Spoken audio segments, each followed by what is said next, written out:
नमस्कार श्रोतेहो, मी रुपाली पुरळकर कथा वाचन या आपल्या यूट्यूब चॅनलवर तुम्हा सर्वांचं मनापासून स्वागत करते. पुस्तक मुक्ती कोण पथे, लेखक डॉक्टर बाबासाहेब आंबेडकर. नामांतर आणि धर्मांतर.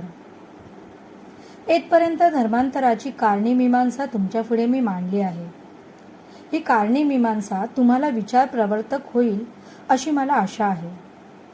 ही कारणी-मीमांसा ज्याला खोल आणि गहन अशी वाटत असेल त्यांना या विषयाचा सहज समज पडावा म्हणून मी काही साधे बाळबोध विचार तुमच्या पुढे मांडणार आहे.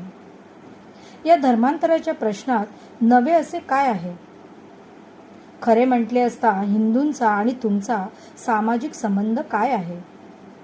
जितके मुसलमान लोक हिंदूपासून भिन्न आहेत तितकेच तुम्हीही हिंदूंपासून भिन्न आहात.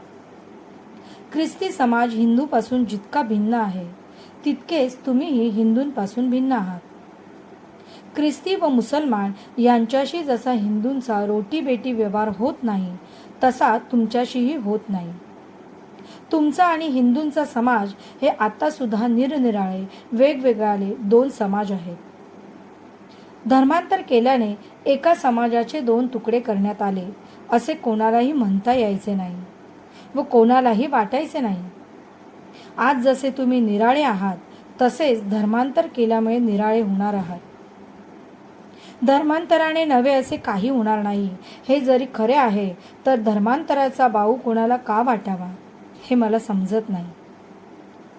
दुसरे असे की धर्मांतराचे महत्त्व तुम्हाला जरी पटले नसेल तरी नामांतराचे महत्त्व तुम्हा सर्वांना पटले आहे. ही गोष्ट निर्विवाद आहे.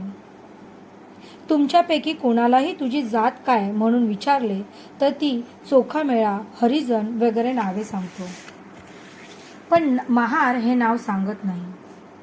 नामांतर करण्याची जरुरी पडल्याशिवाय कोणीही नामांतर करणार नाही.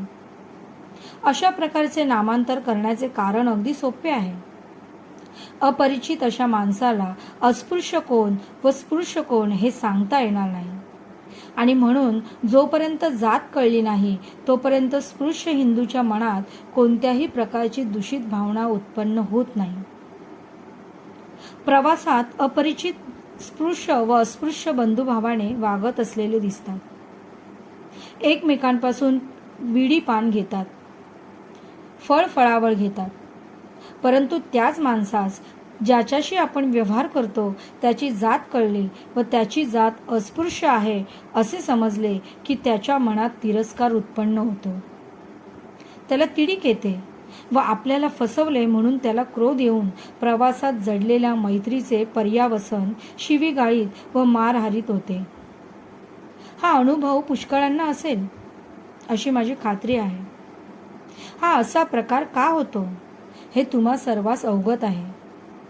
तुम्हाला जी ही जातीवाचक नावे प्राप्त झालेली आहेत त्या नावांना इतकी दुर्गंधी लागलेली आहे की त्यांचा उच्चार केला असताना देखील स्पृश्य लोकांना मळमळून येते आणि म्हणूनच तुम्ही स्वतःला महार न मानता चोखामेळा म्हणून लोकांची फसवणूक करण्याचा प्रयत्न करता. परंतु त्याने लोक फसत नाहीत याचाही तुम्हाला अनुभव आहेच.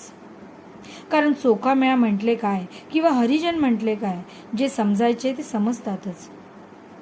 तुम्हाला नामांतराची आवश्यकता भासते हे तुमच्या वर्तणुकीचेच तुम्ही सिद्ध केले आहे. मला तुम्हाला एवढेच विचारायचे आहे की नामांतर करणे हे जर तुम्हाला अवश्य वाटत असेल तर मग तुम्हाला धर्मांतर करण्यास काय हरकत असावी? धर्मांतर हे एका दृष्टीने नामांतरच आहे. धर्मांतराने होणारे नामांतर हे तुम्हाला जास्त फायदेशीर पडेल. मुसलमान म्हणून घेणे, ख्रिस्ती म्हणून घेणे, बौद्ध म्हणून घेणे, शीख म्हणून घेणे हे धर्मांतर आहेच, पण नामांतरही आहे. ते खरे नामांतर आहे. या नामांतराला दुर्गंधी नाही. हे नामांतर आमूलाग्र आहे. त्याचा शोध कोणी करू शकत नाही. परंतु चोखामेळा, हरिजन या नामांतरापासून काही अर्थ नाही. जुन्या नावाची घाण नव्या नावाला लागल्याशिवाय राहणार नाही. जोपर्यंत तुम्ही हिंदू धर्मात राहाल तोपर्यंत तुम्हाला नामांतर करावेच लागेल. कारण नुसते हिंदू म्हणून चालणार नाही, हिंदू हा कोणी मनुष्य प्राणी आहे असे कोणीच ओळखत नाही. महार असे सांगून भागणार नाही, कारण त्या नावाचा उच्चार केल्याबरोबर कोणी जवळ येणार नाही. असल्या मधल्या स्थितीत घोटाळत राहण्यापेक्षा आज हे नाव उद्या ते नाव असे नामांतर करीत बसण्यापेक्षा धर्मांतर करून कायमचे नामांतर तुम्ही का करू नये, असा तुम्हाला माझा प्रश्न आहे. धन्यवाद.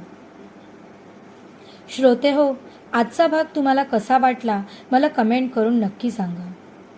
तुम्ही माझ्या चॅनलवर जर नवीन असाल तर सबस्क्राईब करायला विसरू नका व बाजूचं बेल आयकॉन प्रेस करा, जेणेकरून माझे नवीन नवीन व्हिडिओज सर्वात आधी तुम्हापर्यंत येतील.